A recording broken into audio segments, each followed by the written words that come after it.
Hey there, folks. It's Jay Frost speaking to you from Command Central at Philanthropy Mastermind Series, and happy to welcome you back if you've been here before, and welcome you for the first time if this is new to you.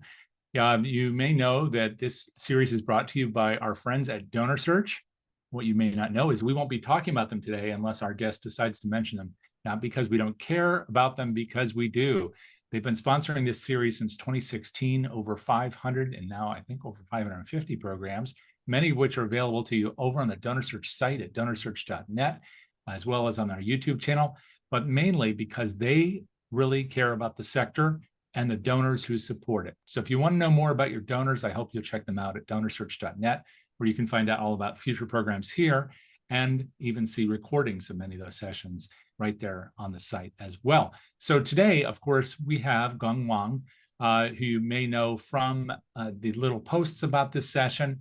Of course, is the brains and the brawn behind Civic Champs. And before I dive into giving you an introduction to him, I want to welcome you and encourage you to utilize both the chat today and the Q&A. We'll try to keep an eye on both. I will do that. Our producer, Jack, will do that. So please do just dive into that and say hello if you would, maybe where you're from, which organization you're with, if you're with a not-for-profit, if you're with a for-profit serving the sector or just adjacent to it. We'd love to know that too. Please do utilize the chat as a way to say hi. We really do appreciate you doing that. And it's also a great way to get to know one another.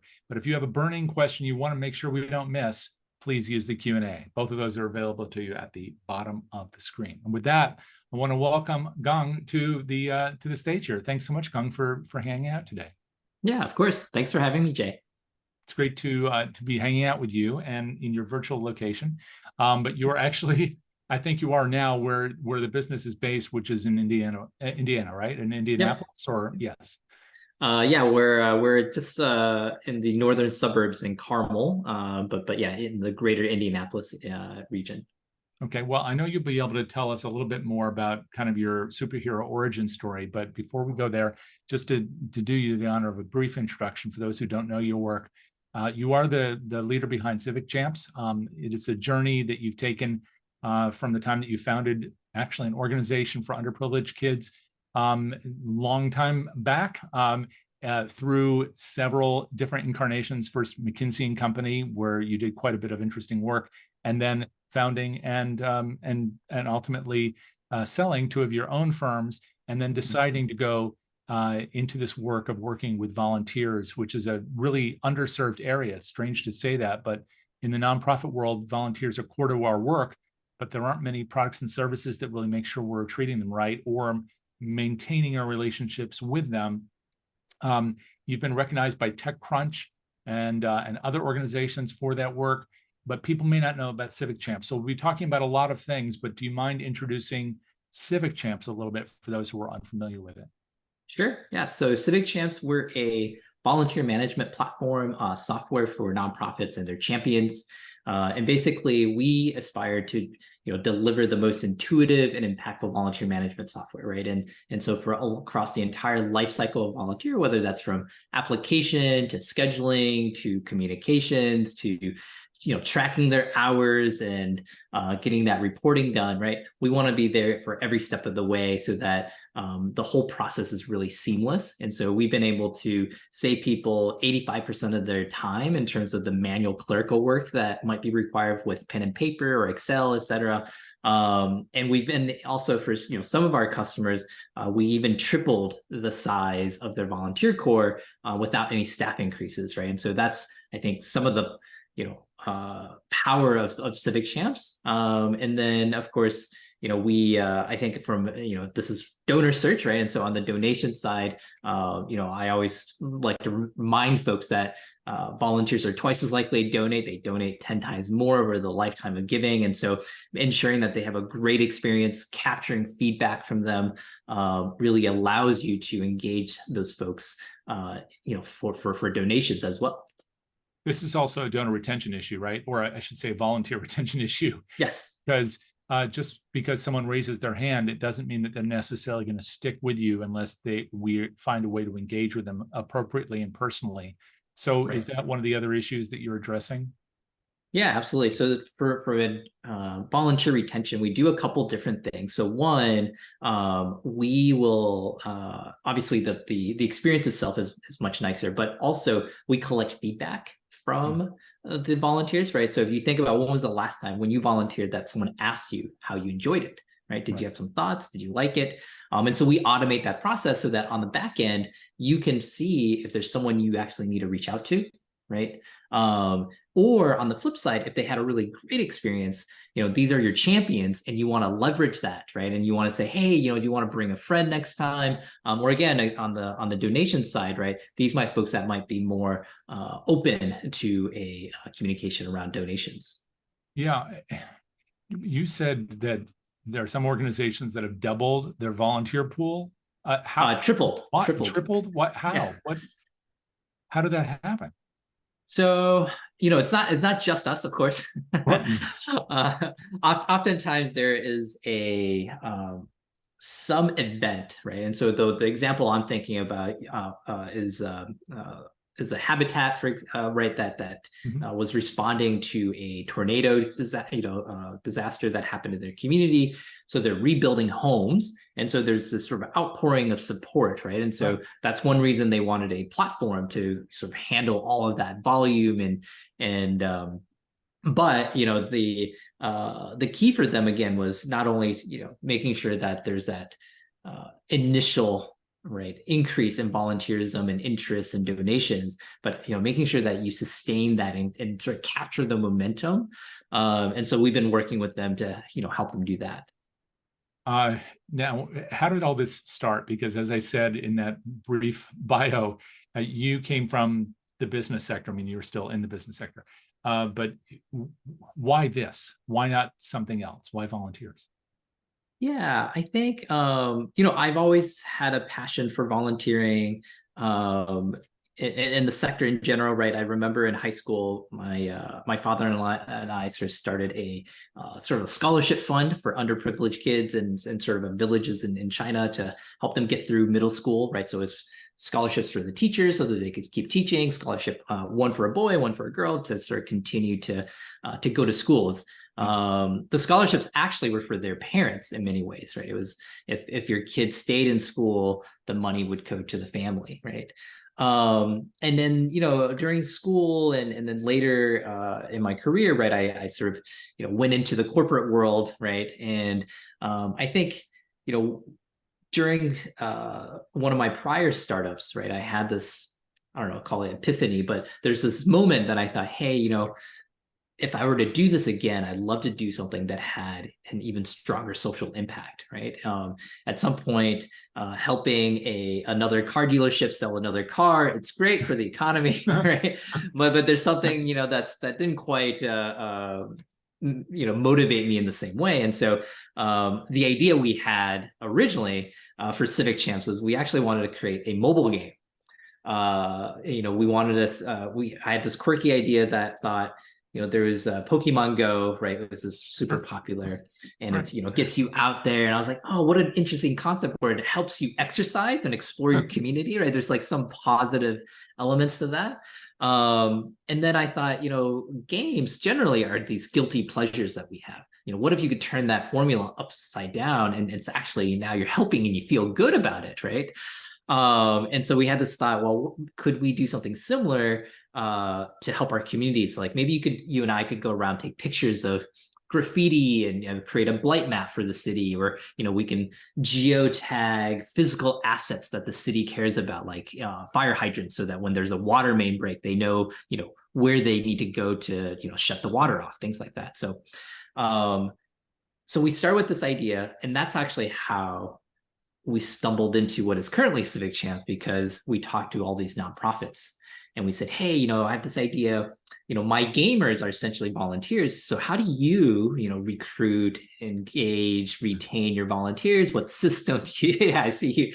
And they said, oh, well, I have this spreadsheet, I have this booklet, and then, they sign up here. And then I post on social media, and we got back to the office, and, we're just, sort of talking about the feedback we got. And this thought was like, man, there's a great need still today for tools. And what if instead of creating this game, we could apply some of the technology in arguably more mundane, but perhaps more impactful ways, right? To empower these nonprofits to better engage and to streamline their own operations. And so whether this is Civic Champs, although you're one of few companies doing this, but whether it's Civic Champs or some other approach that people could take, internally building and designing a way of addressing this electronically, or trying to do it through like a third-party software in their CRM, or whatever their mechanism is for change, what is the big change that you see as people go from pads and paper and social posts, which are all pretty much outbound, like megaphones in their own way, to something which is, an actual exchange, sort of more like Pokemon Go, where you're walking through an environment, and you're often doing that with friends. I mean, not everybody does, but people are often doing that. So what are the ways that you have done that, both within the Civic Champs environment, but that you see organizations can make a switch, sometimes a subtle switch from old school to new school?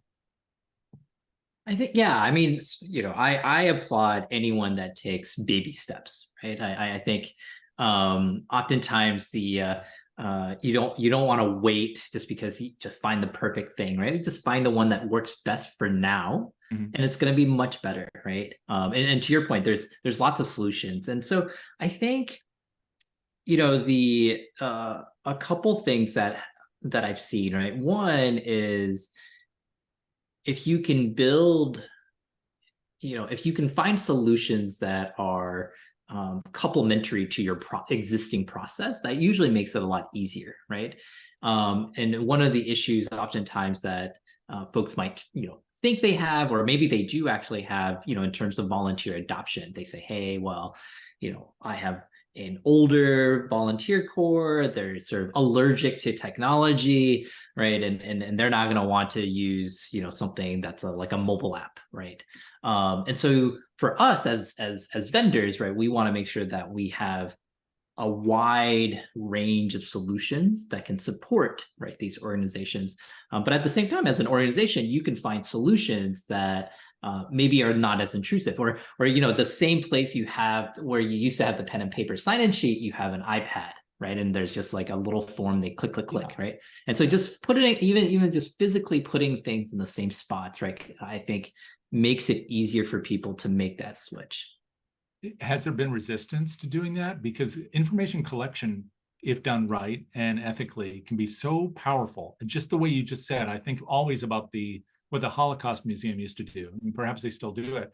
As you went through the line to go up and enter or purchase tickets to enter, people would ask a number of questions. Those questions, I'm not sure how they were used, but those questions could have been used both to understand people's understanding of the Holocaust, perhaps their family's experience with it, if there is one, but also just how much they want to engage with the organization afterwards. There's so many different ways to utilize data when gathered in a useful way as well as an ethical way. So, but are people doing that? So once you give them a tool set to collect data, do they find themselves doing the Pokemon Go thing, where they think, at first they think, I don't know if I want to do that, but then they start doing it and they realize it's actually fun, they're willing to keep going? Well, I wouldn't say, I don't think I could say Civic Champs right now is necessarily fun for the volunteer. I think it's easy, right? And so we've sort of crossed that hurdle. Fun could be a 2024 project for now. But I would say, you definitely see people sort of have this aha moment at times where they, and it's oftentimes, where you're able to have a small win and take away a small pain point. And so, for example, people might not be willing to or want to download the mobile app generally, but if you're there at 6 a.m. and there's a line for the one iPad, and you say, hey, there's another option here, right? You don't have to wait, right? And we can get started earlier, right? Scan a QR code, enter your info, right? Then that's when people say, oh yeah, okay, yeah, I can do that, because now there's like a little bit of a benefit for this. One of the other sort of design principles that we've been working through, and we're not quite there yet, is how do we show value earlier, even to the volunteer, right? So that they're willing to engage, right? So for example, instead of asking someone for their username and password and login information right up front, potentially, we could wait, right? We could say, hey, you can sign up, and then at the very last step, it's like, hey, and by the way, you have to sign a waiver for this this organization, and in order to do that, we need your email to send that, to actually validate that it's you, right? Right. This is so important. So if nobody takes anything else away from our conversation today, I hope they remember that. There are lots of studies that show that if you reduce that barrier to entry, especially initially, that it just makes it so much more friendly for the user, for any person to engage and to be willing to share information later, that there's trust established. And in fact, this is funny. So if anybody hears from PBS or knows the PBS environment, last night I was signing up on PBS in order to access the last season of Endeavor, if anybody knows what that is. And it was really tough. I mean, PBS is a big organization with a lot of resources, but you had to do all that up front. And then you had to go to your email in order to authorize. And then you had to set up a password. And oftentimes you have to set up, a new password even. So it was too many steps. And what you've just described makes it a lot easier for the volunteer, but I assume also for the staff to get people to utilize the app. Sure. Yeah, absolutely. I mean, and that's, for us, our focus remains the volunteer manager or coordinator, right? Like, how do we make that person's life as easy as possible, right? That's our North Star always, right? And the volunteer experience is important in the sense that they need to have a good enough experience for that person's life to be easier, right? And so that's sort of the lens that we take. If you're here live with us and you have an experience with being a volunteer or using volunteers and you want to add that to the discussion, we would welcome that.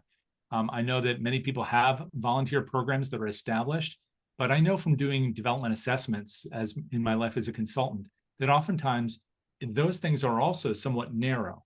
So I don't know if you've thought about that either in the context of Civic Champs or more generally, where if I want to go and volunteer for an organization, I've often found that if you go and you look at the website, sometimes it's difficult to find how to do it. Then when you find it, if you do, you often see that it's a vetting process. It's like, do they want me or not? And rather than what kinds of things, what needs are out there, what kinds of skills and passions do I have to share? So there's this layer of barriers that often exist even to learning about a program or participating within it. Is this another thing that you find organizations kind of wrestling with? What information to provide, what barriers to lower, so that we can let more people come in and then vet afterwards? Yeah, I think the folks that are struggling are probably folks that didn't have any issues recruiting volunteers in the past, and probably were actively providing barriers on their website to reduce the, so you sort of narrow, you only get the best volunteers because of people that are willing to jump through 5 hoops. They're probably pretty serious about volunteering with you. I think what has happened since COVID is that expectations have really changed, both in the workplace, but also when it comes to volunteerism. And so people are looking for more flexibility. They're looking for different types of experiences. They're looking for meaning, right? And that's great for the nonprofit sector. But on the flip side, they want to make sure what they're doing has meaning as well. And so making sure we communicate. And so I think the folks that maybe historically didn't have any issues, right, with volunteer recruitment, had all of these, hoops that you had to jump through, but now are saying, oh, shoot, I need to rebuild my volunteer corps. And now people aren't so willing. And so, what our advice has been is really, how do you broaden the range of the types of engagement that folks can have with you, right? Even if you're a mentoring organization, let's say you're Big Brothers Big Sisters, and you're the bread and butter is the 1 year, multi-year commitment, big, right? And you're going to be trained, you're going to do your background check, you're going to do all of these things, right? But are there ways, for example, get them involved in more casual ways. So they're getting some exposure to the kids, and that now they're really excited, because when you see the kids, it's hard not to say, oh yes, I want to have that impact, right? And especially when they know that, hey, we have 300 kiddos who don't have a big lined up. They're ready to go, but we don't have the mentor. Can you, and so are there ways, could you have group events, right? That, that's like, that doesn't require the background check necessarily, because your whole staff is there, right? Or are there other ways that maybe you're doing sort of like a STEM lesson, right, for kids? And so there's little casual ways to ease people in, if you will. I think is important. Right. And you talked about a great example in dealing with kids, because that's where the vulnerabilities are so strong, or some things involving healthcare where we really have to be exceedingly protective of our populations and people who depend on us. But there are lots of other organizations where that may be less of a concern, or not an overriding concern. And so, but these either barriers or limitations continue to exist. So it's great to hear about some of the innovations that you're suggesting that people can employ. You just talked about this in the context of how expectations are different after COVID. When I've heard people talk about that a lot recently, they often attribute it to generational change. I'd like to check that notion with you.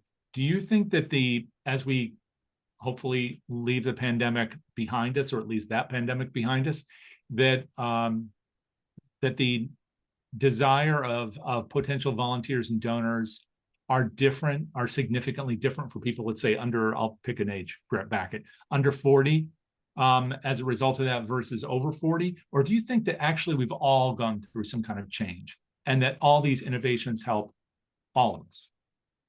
Yeah, I think it's both, really. And so I think all of us have gone through the change, right? Like otherwise the workforce wouldn't be feeling this, right? If it's not like the 40-year-old person, right, who previously was happy to go into the office 5 days a week, now is suddenly, annoyed to go in twice a week, right? That person has fundamentally changed, and their age is they're still in the same age bracket, right? And so there's that shift, right? And that is also impacting volunteerism. And then of course there is a generational change, right? Which is every generation has just slightly different ways they like or prefer to be engaged. I've heard that for younger generations, right, it's they expect or want more sort of upfront in terms of the details online, and sort of what the expectations are, things like that. That's perhaps they expect that to be more clear than previously, where you might be okay and you're used to having maybe a more conversational element to that, where that's how you were going to learn what the expectations were, right? And so I think that's not true, but I think across the board we're all quite different now.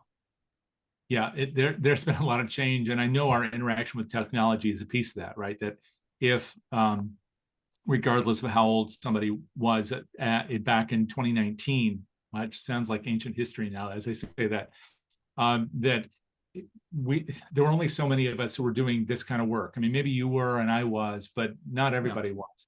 And now the idea of not having an equivalent of a Zoom meeting during the weekends, that's the shock. You want to actually meet in person.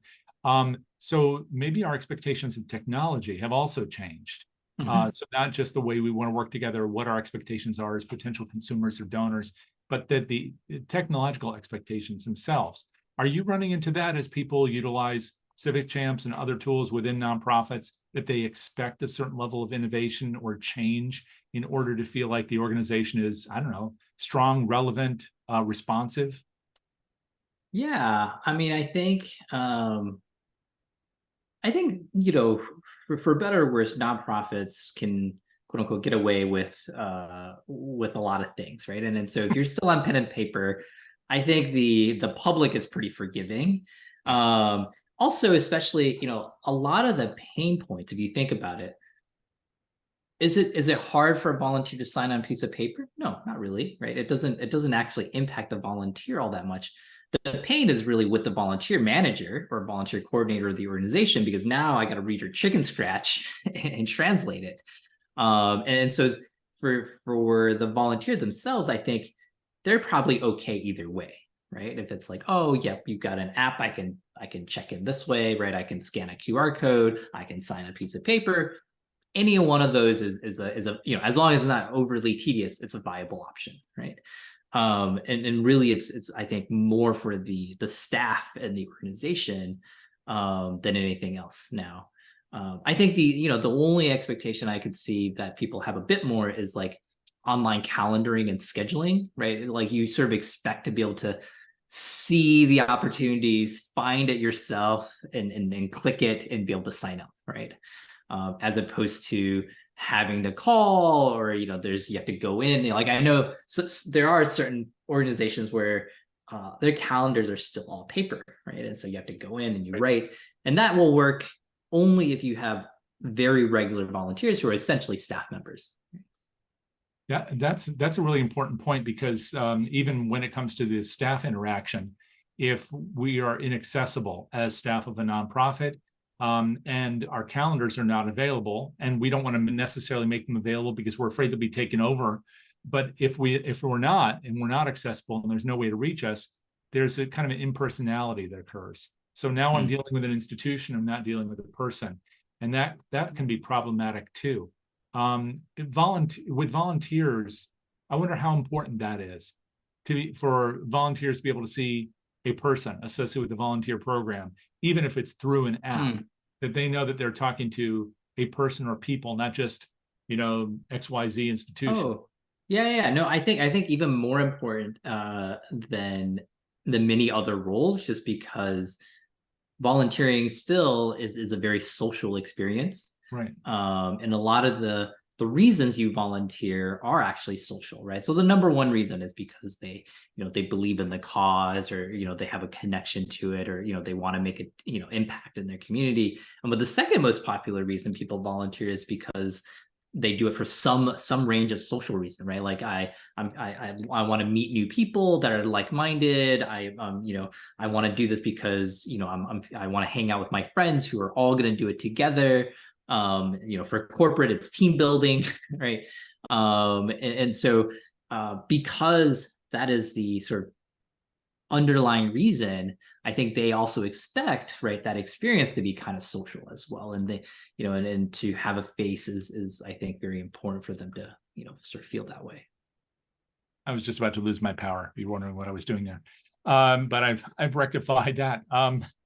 The thing I wanted to ask you about that had to do with also with a bit of the tech, but maybe I need to move on to another area, which is that you have definitely moved yourself again through these incarnations, and you explained why you chose this area. Other people may be thinking about those changes too. That's another dynamic of what we've been living through the last few years. We used this term Great Resignation for a while, and then all these other things, and it seems very fad-like the way we touch on these things. But there does seem to be a consistent dynamic of people looking for something that has meaning. Volunteerism is all about that. So it's great to have a way to do that effectively. But for those who, like yourself, are trying to find more meaning, what has it been like to go through this period of transition yourself and say, you know what, I created those other things. Now I want to do something that has more social impact. And how have you found that, the reception for that among your friends, your family, and the community at large? I mean, it's been great. I mean, for me, I would say, I couldn't imagine doing something else, right? It's incredibly fulfilling. The sector, I've talked about this before, but is very it's probably the type of people that are in the space, but right, it's a very welcoming sector. And so if I was in the real estate space, and then later I was as an agency for social media, we dealt with all sorts of different industries, right? And when you're small, no one knows about you, so you're really just cold calling, right? And you're saying, hey, hey Jay, can I just get 5 minutes? And in those instances, you would just people just hang up on you, right? They're just they hear you and they go click, and you're like, oh, okay, or they just like, you know, they're angry and they don't want you to, you know, but here, you know, everyone is at least receptive. You know, they might not want to purchase your product, they might not be interested, they might have other things on their mind, etc. But everyone at least is going to be kind about it, right, for the most part, and they'll say, hey, you know, it's great, you know, like Geng, I applaud you for trying this, right? It's not for me, but you know, hey, you know, good luck, right? And that's been really nice, right? Just like not having to deal with, you know, sort of, you know, you're still dealing with rejection, but at least they're kind about it. Now, you also talked about how you and your father had set up this charity in China. So I guess you have roots there. I don't know where you were born, but it sounds like your father was probably born in China. So I'm curious to know whether or not you see applications like this one having also global application. If you're starting to find, either for Civic Champs or for other kinds of platforms, opportunities for people to, you know, make these things available, because volunteerism and giving are global. We're only about 25% of the world's market for philanthropy. Right. So what are you seeing or hearing on that front? Yeah, so the foundation actually that we had was U.S. based, but the funding went overseas, into China. I would say though, volunteerism for the most part is not quite uniquely American, but we value it in a way that many other parts of the world does not, right? And if I were to, you know, do a through line, it's probably the Commonwealth, right? So sort of Great Britain and its descendants, if you will, right? So you're Australia, the United States, Canada, right, are folks that, you know, Singapore, right, are areas you see a lot more volunteering in the way that we understand it. I think if you were to go to Europe as an example, you know, a lot of the things that we have nonprofits, right, or volunteers do, they would think, oh, that's a government job, right? And in many ways, that's not untrue, right? The reason we have nonprofits is because you know, that social safety net wasn't there to catch them from the government, and so we're, as a community, trying to provide another layer of support here. And so they would say, oh no, we should, you know, that should be a job, someone should be paid to do that work, right? And so I think the concept is actually very different, and how you know, how do we support our communities, you know, and in what ways? And I think volunteerism is you know, again, sort of a little bit more unique to the US. Yeah. Another thing that may be at least have its own American character, if it not being unique to the US, is these kind of growth companies like yours, and especially ones that are serving the sector, which is also its own thing in the United States, the philanthropic sector. And you're part of a cohort of companies that do this work. Are you able to talk about that at all? What that's been like for you, and what, you know, who are these people and what are they doing, and why are they all coming together? Yeah, so, you know, there's actually a couple different cohorts, right? And so, you know, we've been really thankful to be part of the Blackbaud social startup, social good startup cohorts, right? And then we have another cohort where you know, we have a board member, and you know, he has sort of mentorship across a number of nonprofit tech companies. And so we've been able to get together once a year in person to connect, but also to think about how do we collaborate, right? And how do we support each other, both in terms of growing our companies, but also are there ways that we can support our customers and sort of nonprofits in better ways. And so, you know, one of the things that we've been doing is a lot of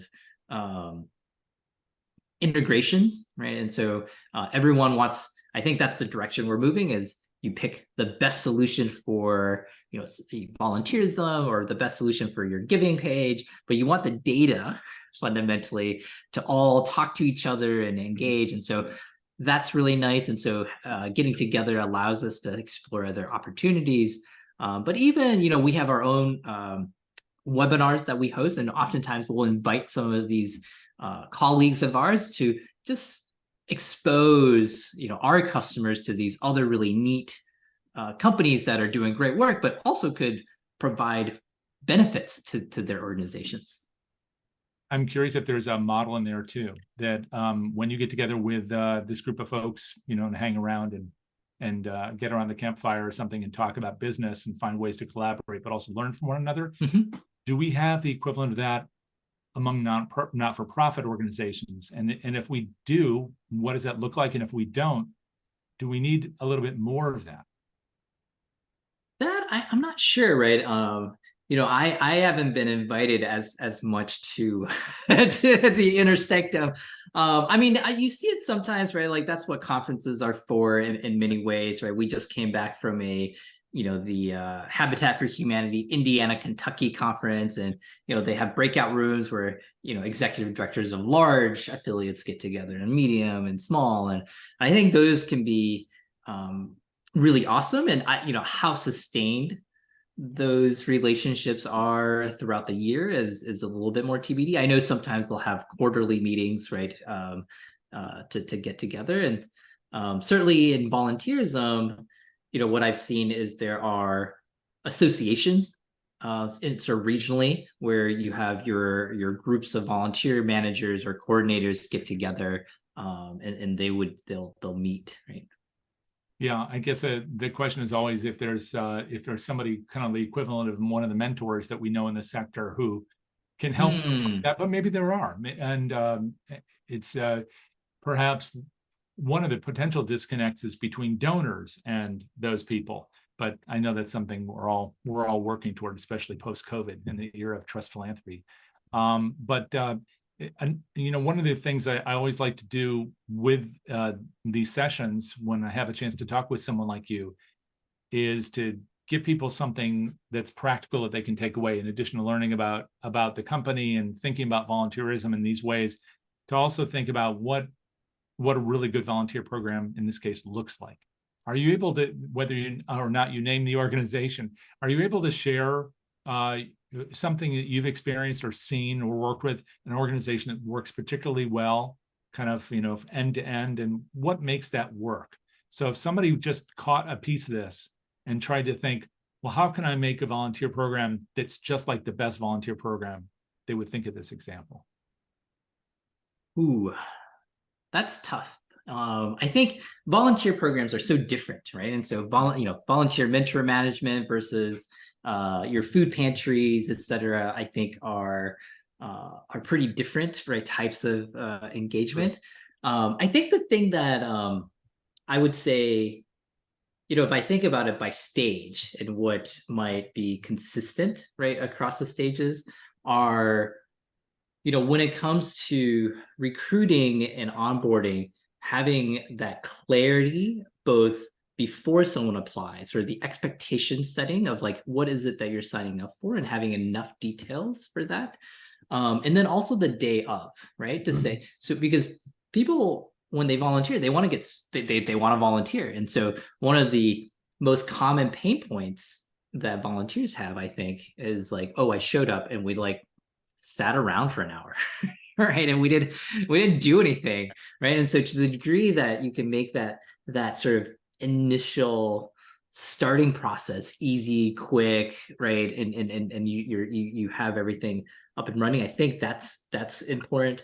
One of the really neat tips that I've seen as anecdotally is if you can make the moments emotional in some way and memorable, right? And this is true for donors too, but for example, let's say you're at a food pantry, right? And so when volunteers come in, you can ask them to bring one item, right? One item that has some sort of meaning to them personally, right? Maybe it's like the canned beans are important because that's what the same brand that grandma always used, right? That, or whatever, right? Or, this is the this is your favorite, cereal or something like that. And so that, I think, can also be really powerful, right? From a, during engagement. And then afterwards, right, our big thing, right, of course, is you should ask if they liked it, get some feedback, and understand, how is that experience for them, and that's how you're going to be able to get better, right? And is building on that. And the final thing I think that I see folks who do really well is they're very focused, and they're okay with not being great at everything for everyone, right? And I think there's always a lot of pressure, and I think this is true on the donor side too, which is like, oh, you don't have enough, groundswell support, right? You don't have, this vast base of donors, right? But that might be okay. Maybe you're just great at big donors, right? And just really, lean into that. And I think that's true on the volunteers, which is so many folks say, oh, I want corporate volunteers. I want regular volunteers too. And I want this type of volunteer. But really the best organization, so think about Feed My Starving Children as an organization. They have it down, it's like clockwork, right? And the only thing they do is really like group volunteering, right? Big groups come in, they come and they pack up these meals, and then they have a counter of how many pounds of food you shipped out today. It's kind of competition, it's kind of fun, but they know and they're okay with being kind of only good at that, right? And they're not trying to do a bunch of other stuff. That's a great way to summarize this. Thank you so much, Geng. Really do appreciate it. If people want to learn more about Civic Champs or follow your work, any of that, or I don't know if people can try out Civic Champ. I don't know how that works. How would people learn more? Yeah, just go to our website, Civic Champs, Civic CI. I can't spell it. It's on my shirt. CIVIC Champs CHAMPS, right? .com. There's a video demos, or you can book a demo with us, and happy to connect with anyone that's interested. That's great, thank you. And can people check out your work in other places, follow you anywhere, or are you speaking anywhere, anything like that? Yeah, absolutely. You can certainly, if you feel free to reach out on LinkedIn, right? I'm on LinkedIn and decently active there, and always happy to connect with folks in the sector. Great. Thank you so much for all of this. Really do appreciate it, and I also want to encourage everybody to just check out what they're doing, because we do have, if anything, a problem with retention in our sector, but also we have a problem with engaging with people where they are in an honest and sincere way. We mean to, but we don't always have the tools to do it. So here's one tool set. Thank you so much for that insight. I also want to thank you who are live with us for hanging out, those who are catching the recording for watching and hopefully sharing this with your colleagues.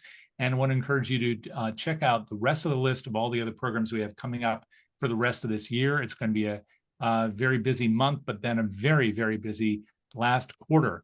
But that quarter is informed by you. So if there's something you want to see or hear, I hope you'll let us know what it is. You can reach out to me on LinkedIn, or you can reach out to me by email. My email address is that's my name, J @donorsearch.net. So please do let me know what your thoughts are about any of that. Until next time, take care. Thanks, Geng. Thank you.